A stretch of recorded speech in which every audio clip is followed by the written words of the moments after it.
Hello, everyone, and welcome back to another episode of Real China English. I am Leo. And I am Sarah. It is wonderful to be here with you all today. Sarah, today we have a topic that everyone loves. It is about eating. Oh, I love talking about food. But Leo, are we talking about dumplings and noodles today? Not exactly. Today we are not talking about what we eat. We are talking about how we eat.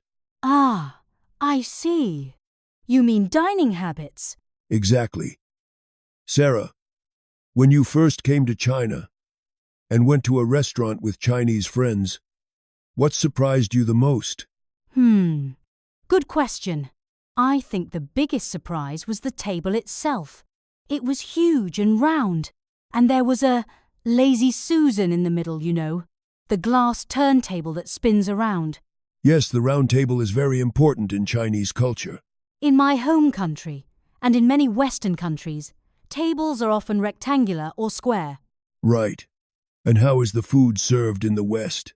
Well, usually, everyone gets their own plate. For example, if we are having steak and potatoes, I have my steak on my plate, and you have your steak on your plate. We don't touch each other's food. We call this individual serving. That is the biggest difference. In China, we have communal dining. Communal dining. That means sharing, right? Yes. We put all the dishes in the center of the table. Maybe there is a fish dish, a vegetable dish, and a soup. Everyone sits around the table and takes food from the same central dishes. Why is this, Leo? Is it just a habit, or is there a deeper meaning? There is definitely a cultural meaning. In Chinese culture, food is about family and connection.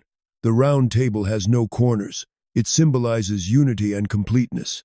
That's beautiful. So, eating together from the same plate makes people feel closer? Exactly. It feels lively and warm. We call this atmosphere reina. If everyone eats silently from their own separate plates, a Chinese person might feel lonely or cold. That is interesting. In the West, having your own plate emphasizes independence and personal space. It's my food. That's your food. It really shows different cultural values. Now, Sarah, let's talk about the tools we use. Okay, in the West, we use knives and forks. And here we use chopsticks. Why do you think that is? It depends on the food. Western food often has big pieces of meat, like a whole steak or a chicken breast. You need a knife to cut it. True. You can't pick up a whole steak with chopsticks. That would be very difficult. In Chinese cooking, the chef usually cuts the food into small, bite-sized pieces before cooking. Ah, so you don't need a knife at the table, because the work is already done in the kitchen. Correct. Chopsticks are perfect for picking up small pieces of vegetables or meat. Leo, I have a question about hygiene. Okay, go ahead. Some of my Western friends worry about communal dining. They think, if everyone uses their own chopsticks to take food from the main dish, isn't that spreading germs? We call it double dipping. That is a very valid point. In modern China, especially in cities, people are very aware of this now. So, has the habit changed? Yes. Now, when we eat out, restaurants usually provide gong kuai. These are public serving chopsticks. How do they work? There is an extra pair of chopsticks on the main dish. You use those public chopsticks to move food from the big plate to your own small bowl. Then, you use your own private chopsticks to eat it. That is a great solution. It keeps the tradition of sharing, but makes it hygienic. Yes, it is a modern adaptation of an old custom.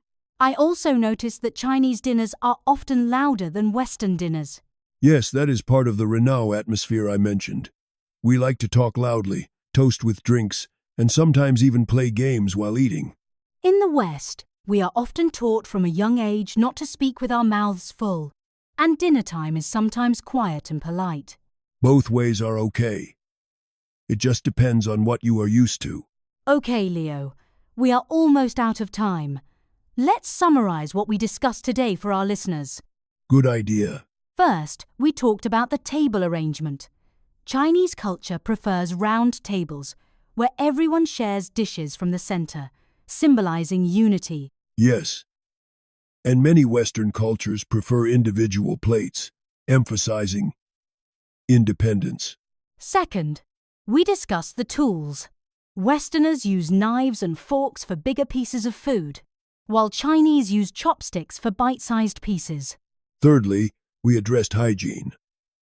Modern Chinese dining often uses serving chopsticks to keep sharing clean and safe. It is fascinating how something as simple as eating can show so much about culture. It certainly is. Thank you for exploring this with me, Sarah. Thank you, Leo. And thank you to our listeners. Do you prefer sharing food or having your own plate? Let us know. See you next time on Real China English. Bye. Bye-bye.